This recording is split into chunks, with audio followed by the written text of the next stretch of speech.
সাবধান, দীপাবলিতে ভুলেও বাড়ির এই দিকে প্রদীপ জ্বালাবেন না। নেমে আসবে ঘোর বিপদ। চলতি বছরে দীপাবলি পালিত হবে 10ই নভেম্বর।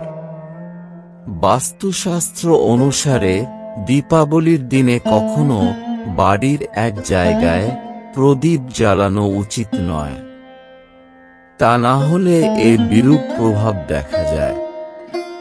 কোন স্থানে প্রদীপ রাখবেন?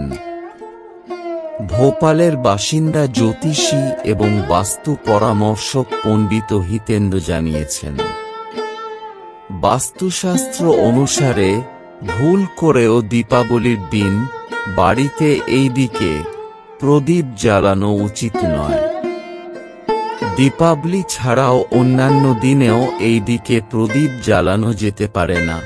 বাস্তুশাস্ত্রে এই দিককে যমরাজের অভিমুখ ধরা হয়। বাড়িতে দীপাবলির একদিন আগে নরক চতুর্দশীর দিনে যমরাজের পুজো করার প্রথা প্রাচীনকাল থেকেই চলে আসছে। দীপাবলিতে তাই এই দিকে প্রদীপ জ্বালানো উচিত নয়। বিশ্বাস করা হয়, নরক চতুর্দশীর দিনে যমরাজ পৃথিবীতে আসেন এবং ব্যক্তির মৃত্যুর সময় নির্ধারণ করেন। এই কারণেই দীপাবলির 2 দিনে বাড়ির দক্ষিণ দিকে প্রদীপ জ্বালানো উচিত নয়।